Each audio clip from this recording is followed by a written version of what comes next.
All right, now what I want to show you is mirror cut and how to use it within a workflow.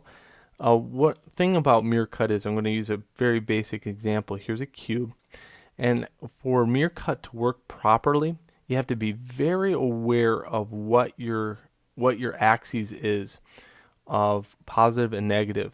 So positive x, positive y, negative y. Let's say example here, this is x because it's red, that represents x. That's a good easy way for students to get their head wrapped around it. It's pointing out, so the side that it's pointing out in is the positive x. On this side of the cube, it's positive, and on this side, negative. So if I make pieces, models, ahead of time, knowing that, I can mirror cut them very easily. So I would model out all the detail on one side. Let's say I take this square and I model it out, and I make this just extrude, and I extrude it one more time, and I extrude it in. Okay. Okay, so I want this on the other side. Well, let's take, for example, this. I'm going to be mirroring this across the y and z axes. That if I drew a flat object through this, if I took, here's the easiest way to explain this, and don't do this because it's just me a way of showing how to picture this.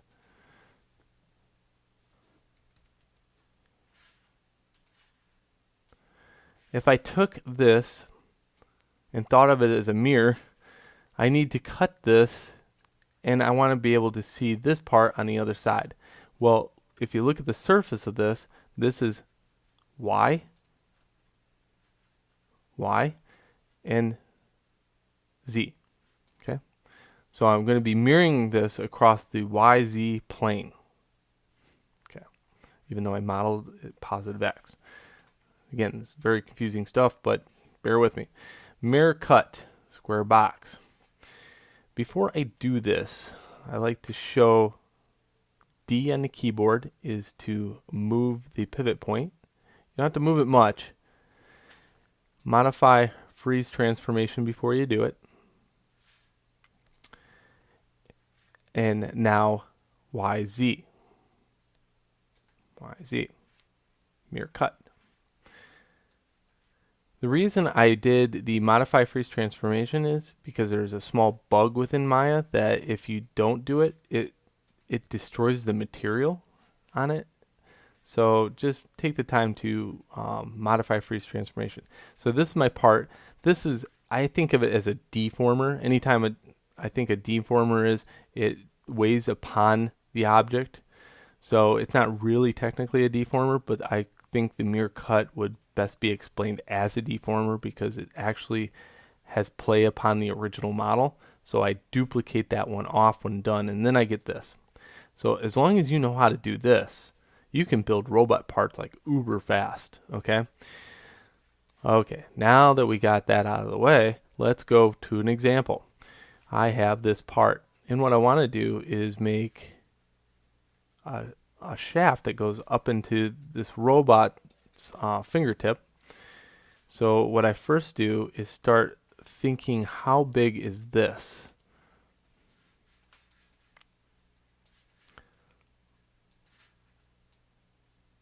Okay, it's going to fit in there like that. And it's going to slide in between those. So it needs to be about that thin right there. Okay, now normal students would take it and say, well, I'm just going to extrude up. Well, that would be bad because you're not modeling within the positive y. And therefore mirror cut's going to be really hard for you to do. So what I want to do is actually pull this up and not think that way, and take these four faces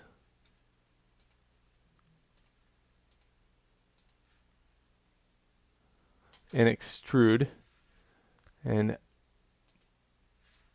don't think that extruded right. I undid that extrude. There, that looks better.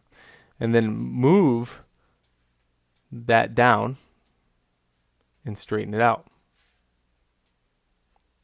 Okay, so again, take the time to jump into this and D on the keyboard to move this. D is in dog, and modify freeze transformation it.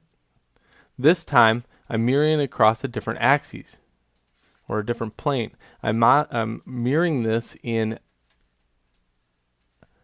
Z and X, okay, leaving Y out of the equation. So if you could always think about that, I need it in Y, but I'm eliminating Y and just concentrating Z and X. And then mirror cut X and Z, apply it, and when you pull it out, this is what I'm talking about right here. See how it's stripping away the material? Even though I did the freeze transformation, what happened there was I didn't leave a long enough model. Okay, so it happens for several reasons. One being the modify freeze transformation. Another one is history.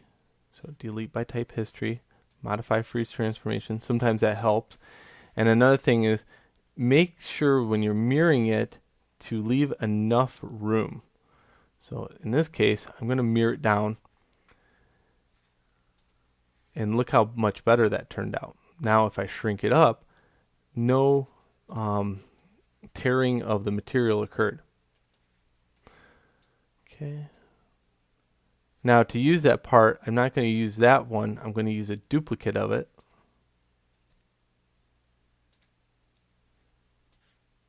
And get rid of this one. And I think this vertex in the center, if I took this and did one of these numbers, it would look cool. So 3 on the keyboard will give me this part. It looks like a dog bone. And it fits quite nicely into that groove. And that is how you should model a robot, is with the idea that it's a functional part.